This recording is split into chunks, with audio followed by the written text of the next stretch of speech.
আপনারা শুনছেন ভূতের গল্প। আজকের গল্পের নাম ভূতের যত অদ্ভুত কাণ্ড। সত্যি ভূতের সবই অদ্ভুত, তফাৎ কেবল উকারে। অদ্ভুত হ্রস্বৌ, ভূত দীর্ঘ। তবে আমি যে ভূতের কথা বলছি সে সত্যি ভূত কিনা তা জানি না। আর ভূত বলে যে সত্যি কিছু আছে তাই বা কে জানে। ভূত কি কেউ দেখেছ? যারা বলে দেখেছি তারা কেউ কি ভূতের গায়ে হাত দিয়ে দেখেছে? আর ভূতের গায়ে হাত দেবেই বা কী করে? গাই যে তাদের থাকে না। গা মানে দেহটা ছেড়ে দিলে তবেই তো ভূত হয়। আমি যেসব ভূতের কথা আগে বলেছি, ভূত দেখেছি বলেছি, সেও তো সন্দেহজনক দেখা। সত্যি দেখেছি না ভয়ে এমনি মনে হয়েছে তা কি হলফ করে বলতে পারি? হলফ করো না হয় আদালতে, সাক্ষীদের বলতে হয় ঈশ্বরের নামে বা রাষ্ট্রের নামে। যেখানে ঈশ্বর মানা বেইমানি সেখানে রাষ্ট্রের নামে দিব্যি গালতে হয়। শপথ করিয়ে বলতেছি আমি সত্য ভিন্ন মিথ্যা বলিব না। কেউ কি পারে? সে তো ছায়া, আলো জ্বললেই মিলিয়ে যায়। যাকগে, যা বলতে বসেছি তাই বলি। অনেক অনেক দিন আগের কথা, ধরো আজ থেকে 55 বছর হবে। একবার একটা কাজে বর্ধমান জেলায় এক মহকুমা শহরে যেতে হয়েছিল। তখন হোটেল টোটেল বিশেষ ছিল না ওসব শহরে। কিছু লোক মামলা করতে আসতো, ভোরে বেরিয়ে এসে ওই সব হোটেলে ভাত খেত, কাছারির কাজ সেরে নিজেদের বাড়ি ফিরে যেত। কদাচিৎ কেউ বাধ্য হয়ে থাকতে হলে ওই সব হোটেলেই মাথা গুঁজে থাকতো।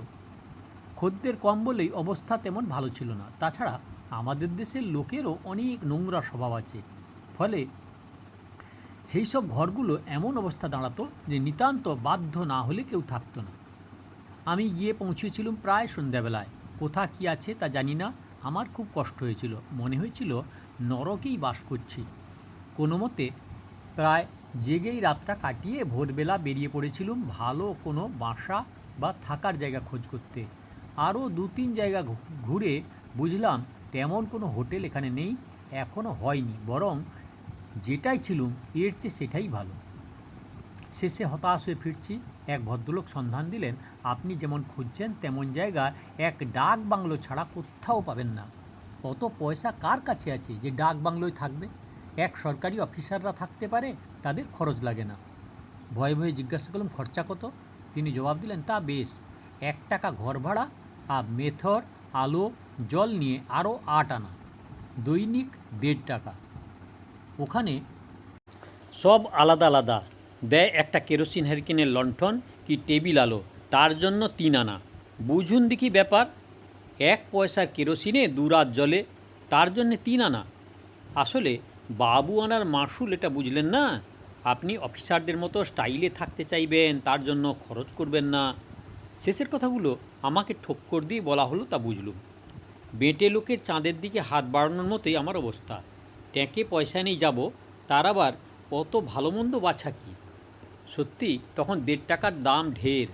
কলকাতা শহরেও তখন 2.5 টাকা 3 টাকায় 1 মণ চাল পাওয়া যেত। 1 মণ মানে এখনকার 37 কেজি। তবু আমি মন দিয়ে ঠিক করে ফেললুম ওখানেই যাব।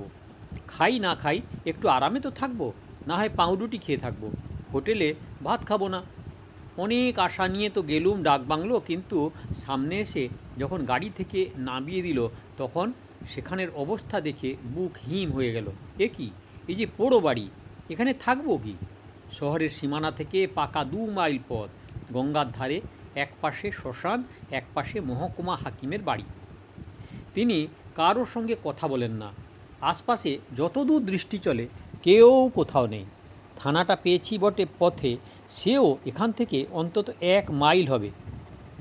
কোনো ছোটোখাটো গৃহস্থ বাড়িও নজরে পড়ে না, শুধু ধানের ক্ষেত আর 2-4টে গাছপালা। একটা খড়ের ঘর দেখা যাচ্ছে পেছনে, তবু সেও বহু দূর। এমনকি শ্মশানে একটা চিতা জ্বলছে দেখলুম। ওই বয়সে ওটাও খুব ভালো লাগার কথা নয়, কিন্তু সেখানে কেউ নেই। চিতা ধরিয়ে দিয়ে সব সরে পড়েছে। ডাকবাংলোর বাড়ি 1 তলা, খুব উঁচু পোতার উপর, বড় বড় জানলা বা দরজা, জানলার গরাদ নেই। তার মানে ইংরেজদের তৈরি, তাদেরই বসবাসের জন্যে। সাহেবরা আগে খোলা জানলা রাখত, শেষের দিকে গরাদ বসানো জানলা ব্যবহার করতে শুরু করেছিল। বড় বড় 3খানা ঘর, মাঝেরটা বড় হলঘর, বাংলো প্যাটার্ন বাড়ি বলতো ওকে। খোলা বারান্দাও আছে। উঁকি মেরে দেখলুম ফিতের খাট, চেয়ার টেবিল সবই আছে। বড় সরকারি কর্মচারীদের থাকার মতোই বাড়ি, কিন্তু একেবারে খোলা, ঢা ঢা করছে। কোনো দরজা জানলাই বন্ধ নেই। মেঝেতে আসবাবে ধুলো জমে উঠেছে এক আঙুলের মতো পুরু। তার মানে অনেক কাল কেউ আসেনি, কেউ আসবে বলে মনেও করেনি এর রক্ষক। হ্যাঁ, রক্ষক একজন থাকার কথা, তাকে বলা হতো চৌকিদার। সেই ঘরদোর ঝাঁট দেবে, খাতায় যাত্রীদের নাম লেখাবে, জল আলোর ব্যবস্থা করবে, এই নিয়ম। অতিথি বা যাত্রী যাই বলো, তারা বললে আর খরচ দিলে রেঁধে দেওয়ারও কথা। এছাড়া এখানে থাকার কথা একজন জমাদারেরও। সে বাথরুম সাফ করবে। তাদের ঘরও পড়ে আছে এক প্রান্তে, সেও খোলা, কোনো লোক নেই। লোক থাকে বলে মনে হলো না, সে অমনি পোড়ো হয়ে পড়ে আছে, খোলা, হা হা করছে। তবু চৌকিদার চৌকিদার বলে ডাকলুম অনেকবার, বেশ চেঁচিয়েই ডাকলুম। পাশে হাকিম সাহেবকে দেখা গেল একবার। তাকে জিজ্ঞাসা করব, তিনি সোজা আমার মুখের উপর দরজা বন্ধ করে দিলেন। অগত্যা মালপত্র ফেলে রেখে যেতে হলো সেই দূরে দেখা খড়ের ঘরের দিকে। সেখানেও থাকেন না চৌকিদার। তবে খবর পাওয়া গেল সে তখন কার একটা ধান খেতে মজুরি খাটছে, দৈনিক 11 পয়সা মজুরিতে। সরকারি মাইনে তো পাবেই, বাড়তি কিছু রোজগার করতে দোষ কী? শেষ পর্যন্ত চৌকিদারকে পাওয়াও গেল। ধমক ধামক করতে, আমি পুলিশে কাজ করি, মিথ্যে কথা। তবু তখন আর উপায় কী বলতে সে এলো শেষ পর্যন্ত। একটা ঘর ঝাড় দিয়ে বাথরুমে জল ভরে দিল এবং আলোয় তেল ঢেলে বিদায় নিলে। বাকি ঘর সে অকারণেই একটা সেলাম করে বলল, কি হবে হুজুর, ভূতের ব্যাগার খেটে কে বা আসছে? এই তো আপনি একটা প্রাণী এলেন, বোধ হচ্ছে গোটা 1 মাস পরে। তা সে তোমার খুশি, যাওয়ার সময় বলে দিলুম, কিন্তু রাত্রিরে তোমাকে এখানে থাকতে হবে, নইলে সকালবেলা থানায় গিয়ে রিপোর্ট করব নিজের পরিচয় দিয়ে। এই নিবান্দাপুরীতে রাত্রে একলা থাকলে ঘুম হবে না ভেবে, সেটা মুখে যাই বলি, যত সাহস দেখাই মনে মনে স্বীকার করতে বাধ্য। রিপোর্ট শব্দটায় তখনও লোক ভয় পেত। সে আবারও এক লম্বা সেলাম করে বললে, না হুজুর, রাপোর্ট করতে হবে না, আমি ঠিক আসব। রাত 8টার মধ্যেই এসে হাজির হব আপনার চরণতলে। তা এলো লোকটা ঠিক 8:30 নাগাদ আমার চরণতলে এসে পৌঁছে গেল। খেয়ে এসেছে বললে, কিন্তু গন্ধে বুঝলুম সে খাওয়া মানে নেশা করা। এসে একবার মুখটা দেখিয়ে পাশের বড় হল ঘরটায় সেই এক পুরু ধুলোর উপর পড়ল শটান, আর একটু পরেই নাক ডাকতে লাগলো তার। তখন বেশ ঠান্ডা পড়ে গেছে। হল ঘরের দরজা জানলা সব খোলা, গায়েও তার একটা গেঞ্জি ছাড়া কিচ্ছু নেই। তবু তার ঘুমের কোনো ব্যাঘাত ঘটল না। তার মানে আমার ভয়ের কারণটা রয়েই গেল। এ লোকে আমাকে কি পাহারা দেবে? একা এই প্রায় খোলা ঘরে থাকা, বহু দূরের মধ্যে কোনো মানুষ নেই। কিছু বিপদ ঘটলে হাজার চিৎকারেও লোক আসবে না। জানলার গরাদ নেই, ছিটকিনিও তেমন মজবুত নয়। অনেক ভেবে শেষ পর্যন্ত অন্যরকম ব্যবস্থা নিলুম। জানলার পাল্লা ভেজিয়ে দিয়ে বড় বড় ভারী চেয়ার টেবিল টেনে টেনে এনে কপাটে ঠেকিয়ে দিলুম। 3 দিকে দরজা, একটা বাইরের দিকে, আর একটা হলঘরের দিকে, আর একটা বাথরুম। বাইরের দরজায় খাটখানাই ঠেল লাগালুম। আমাকে না জানিয়ে কেউ দরজা খুলতে পারবে না। খাওয়া দাওয়া সন্ধ্যাতেই সেরে এসেছি শহর থেকে। এখানে কিছুই পাওয়ার উপায় নেই। শুধু শুধু একা জেগে বসে থাকি কেন? বেশ, আর রাত করলুম না। ভোরে উঠতে হবে 9টা নাগাদ, তাই শুয়ে পড়লুম। আলোটা নেভাতে সাহস হলো না, খানিকটা কমিয়ে রাখলুম শুধু। কেরোসিন তেলের গন্ধ হবে ঘরে, তা হোক, শান্তিতে ঘুমোতে পারবো তবু। এই অবস্থায় ঘুটঘুটে অন্ধকার ঘরে শুতে পারবো না। কিন্তু শান্তিতে ঘুমোনো অদৃষ্টে ছিল না। অল্প বয়স, ভয় ভয় করলেও শোয়া মাত্র ঘুমিয়ে পড়েছি, আর সে ঘুমও সহজে ভাঙবার কথা নয়। তবু হঠাৎই কি একটা বিদঘুটে আওয়াজে ঘুম ভেঙে গেল। তখন এক ঘুম, হুঁশ ফিরলেও চোখ খুলতে পারছি না, এমনি অবস্থা। তার মধ্যে আবারও সেই আওয়াজ, মনে হলো কি একটা যেন জন্তু খ্যাঁ খ্যাঁ করে হাসছে। বাঘ ডাক নয় তো? শুনেছি হায়নারা এমনি হাসে। হায়না ঘরে ঢুকলো? ধড়মড়ি উঠে বসলুম। ঘুমও তখন বেশ ভেস্তে গেল। দেখি শ্রীমান চৌকিদার আমার সামনে বড় টেবিলটায় বসে অমনি বিদঘুটে হাসি হাসছে। অসহ্য রাগ হলো প্রথমটা, তারপর ভয়। দরজা তো একটাও খোলা নেই, যেমন সব বন্ধ ছিল, তেমনি আসবাবে ঠেসে দেওয়া তেমনি আছে। আলোটা শুধু বোধহয় লোকটি বাড়িয়ে দিয়েছে। দেখতে কোনো অসুবিধা নেই। তবে লোকটা ঘরে ঢুকলো কি করে? হলের দিকে দরজা বন্ধ করে তোলা ছিটকিনি লাগিয়ে ভারী টেবিলটা ঠেকিয়ে রেখেছিল, সেসব তেমনি আছে টেবিলের উপর ও বসে। তাহলে কোথা দিয়ে এলো, কী করে? বাথরুমে দিয়ে? না, তাও তো বন্ধ। কাঠের ভারী ইজি চেয়ারটা লাগানো, তার সঙ্গে আমার খাট। তবে এবার লোকটা কথা কইল, তেমনি আর এক দফা খ্যাঁ খ্যাঁ করে হেসে নিয়ে বলল, আজ্ঞে না বাবুমশাই, দুয়ারটা ঠিক আছে, আমাদের ওসব লাগে না, আমরা এমনিই আসি যাই। দেখলুম কাল আপনি খুব ভয় পেয়েছেন, তাই একটু রগড় করার জন্যে আরও এলুম। আর বলি, দুটো কথাবার্তা কইলে মনে একটু ফুর্তি পাবে। গলা দিয়ে স্বর বেরোতে চায় না, তবু অনেক কষ্টে বলি, কিন্তু এলে কোন দিক দিয়ে? কেন, অসুবিধাটা কি? এই তো দেদার সব খোলা, আপনি তাকিয়ে দেখো, কেন নেই? কথা তার মুখে তখনও এক ঝলক ঠান্ডা বাতাস মুখে এসে লাগলো। তাকিয়ে দেখি সত্যি বাইরের দিকের দরজাটা খোলা হাঁ হয়ে করছে, অথচ আমার খাট যেমন ছিল তেমনিই আছে। হঠাৎ মনে হলো এক ডেলা বরফ আমার গলার মধ্যে দিয়ে নেমে সমস্ত বুকটা অসাড় করে দিলে। দেখতে দেখতে সেই শীতের রাত্রেও কপাল ঘেমে উঠল, হাত পা ঠান্ডা শুধু নয়, অসাড় বোধ হতে লাগলো। আবারও সেই খ্যাঁ খ্যাঁ হাসি। না না বাবুমশাই, ও আপনি কি দেখছেন? চেয়ে দেখেন নাই কেন? কপাট আপনার যেমন হুড়কো আটা তেমনি আছে। আবারও চাইলুম, অনেক কষ্টে, চাইতেও হলো। দেখি সত্যিই দরজা তেমনি বন্ধ। আমার খাটখানা ঠেস দেওয়া, নেয়ারের খাট, কিন্তু ছত্রি আছে, মাথার দিকে কাজ করা কাঠ খানিকটা, পায়ের তলাতেও রেলিংয়ের মতো, যাকে খাট বলে রীতিমতো তাই, কেবল কাঠের বটমের বদলে নেয়ারের ফিতে। খাট পুরোদস্তুর ভারী, বাতাসে ঠেলে কপাট খুলে যাবে তা সম্ভব নয়। কিন্তু ব্যাপারটা কি হচ্ছে? আমি স্বপ্ন দেখছি এটা, না মাথাই খারাপ হয়ে গেছে? ভয়ে গলা দিয়ে আওয়াজ বেরোচ্ছে না। চিৎকার করে একবার চৌকিদার বলে ডাকতে গেলুম, মুখটা ফাঁক হলো, এই পর্যন্ত ডাকা গেল না। মাঝখান থেকে আবার খ্যাঁ খ্যাঁ করে সেই বিদঘুটে হাসি। বাবুমশাই, চৌকিদারকে ডাকছো কিসের তরে?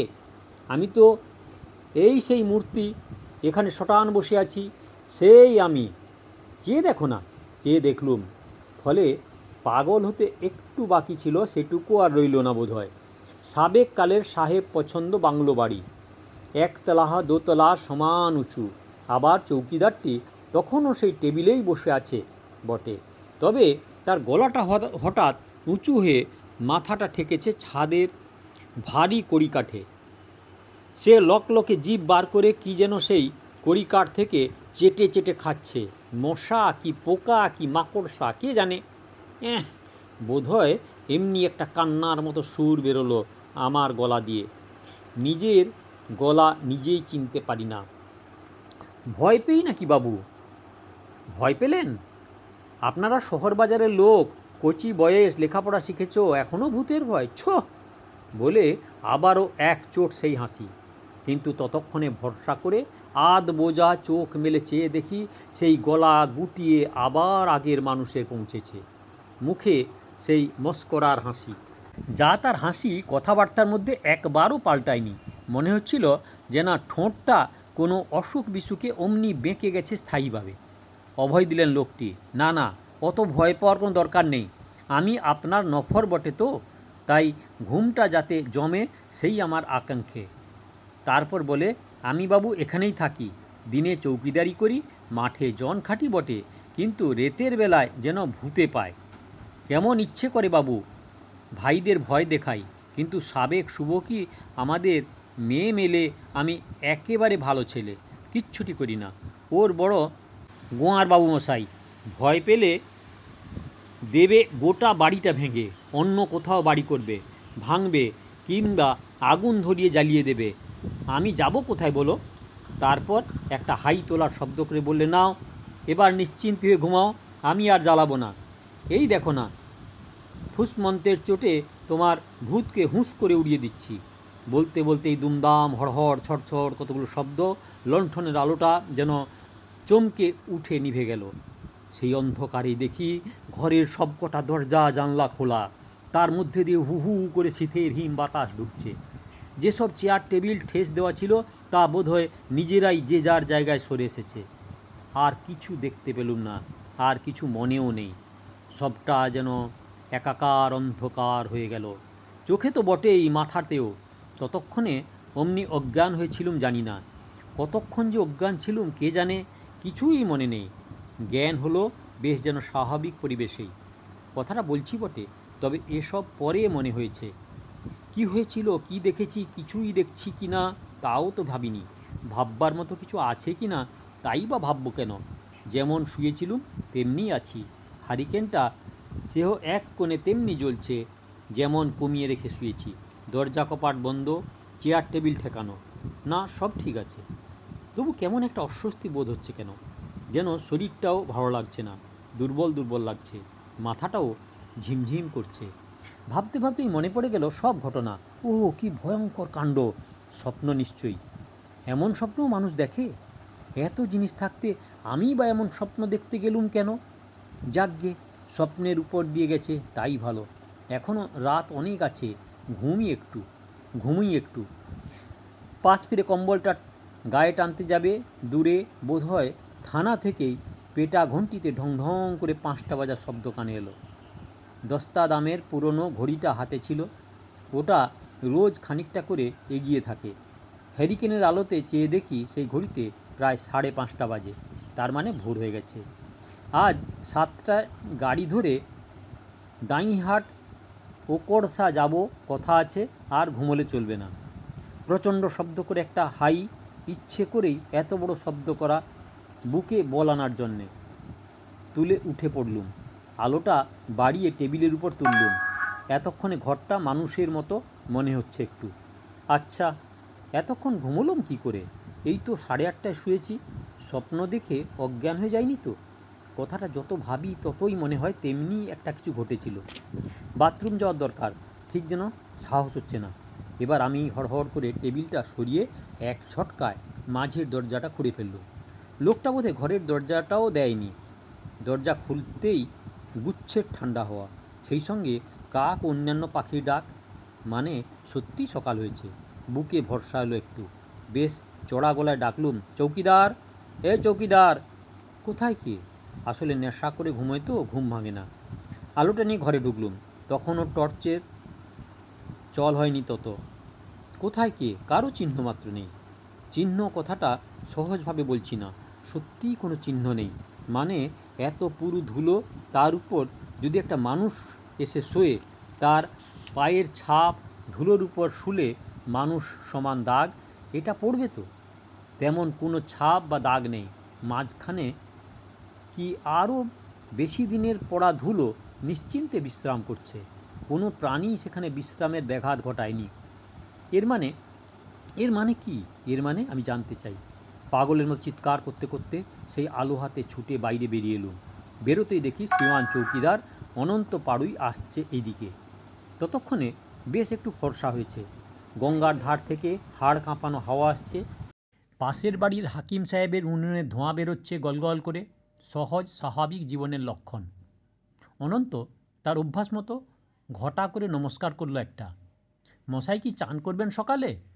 টাটকা জল লাগবে না গরম করতে হবে? চা খাবেন নাকি? সে তাহলে আমার ঘর থেকে করে নিয়ে আসতে হবে। এখানে তেমন কোনো জোগাড় নেই। আমি বোমার মতো ফেটে পড়লুম প্রায়। তুমি কাল রাত্রিতে শুতে আসোনি কেন? বেঈমান, বদমাইশ, স্কাউন্ড্রেল! এত গালাগাল এসে চটল না তখনকার দিকে। আমি বলছি 1930-31 সালের কথা। চটত না, কিন্তু অবাক হয়ে গেল সে, যে সেটা তার মুখ দেখেই বুঝলাম। আজ্ঞে বাবু, আমার উপর আপনি রাগ করছো? কিন্তু আমার ঘরের মেয়েরা বললে আপনি যে তাদের মানা করে এসেছো। বলেছ যে আর ওকে কষ্ট করে যেতে হবে না, তবে ভোরে যেন যায়, জল লাগবে। এবার আমার অবাক হওয়ার পালা। আমি মানা করে এসেছি? আমি? হ্যাঁ বাবু, মাইরি বলছি, কালীর দিব্যি আমার। বউ মা দুজনাই বললে। ভয়ে যেন এতটুকু হয়ে গেল অনন্ত। আমারও মাথা ঠান্ডা হয়েছে এতক্ষণে। বললুম, ভেতরে এসো তো, একটা কথা বলি তোমাকে। সেসব কথা শুনে হাত তুলে একটা নমস্কার করলো। তারপর 3 দফা নাক কান মলে বললে, হাঁ বাবু, তিনি আছেন। তবে একান্তে বড় একটা এসব মস্করা করেন নাই অনেক দিন, তাই আপনাকে কিছু বলিনি। অনেক দিনের কথা বাবু, এখানে এক চৌকিদার ছিল বীরু ভস্সাজ বলে, বামুনের ছেলে, লেখাপড়া শেখে নাই, তাই এ কাজ করতে এসেছিল। তাকে এক ইদিশি অফিচার একদিন তুচ্ছ কারণে জুতো শুদ্ধ লাথি মেরেছিল। সে অফিচার যেতে ছোট, তাতেই তিনি ঘেন্না হলো। ভস্সাজ রেতে ওই ওধারে যে বটগাছটা দেখছো, শ্মশানের উনুন, ওইখানে পবনে ধুতি বেঁধে গলায় দড়ি দিল। তার কেউ ছিল না, ছেলে মানুষ, বউ, কে আর গয়া টয়া করবে বলো? সেই থেকে ব্রহ্মদত্তী হয়ে ওই গাছটায় আছে। মধ্যে মধ্যে হঠাৎ খেপে গিয়ে অমনি তারা করে। তবে সাহেব মশাইদের কিচ্ছু বলে না, যত চোট ইদিসি অফিসারদের উপর। তবে বাবু, আপনার ফাঁড়া কেটে গিয়েছে, পেরানে মারে না কাউকে, কারুক্ষে দোসরাবারও ভয় দেখায় না। এবার আপনি নিশ্চিন্ত হয়ে থাকো। আমি কিন্তু এত নিশ্চিন্ত হতে পারিনি, সেই দিনই দিন থাকতে বিদায় নিয়েছিলাম। এতক্ষণ আপনারা শুনছিলেন ভূতের গল্প। গল্পের নাম ভূতের যত অদ্ভুত কাণ্ড। লেখক গজেন্দ্র কুমার মিত্র। দয়া করে সাবস্ক্রাইব করবেন, লাইক করবেন, শেয়ার করবেন। আরও এরকম ভিডিও শুনতে হলে কাকন বাসুতে ক্লিক করে ভিডিও দেখুন।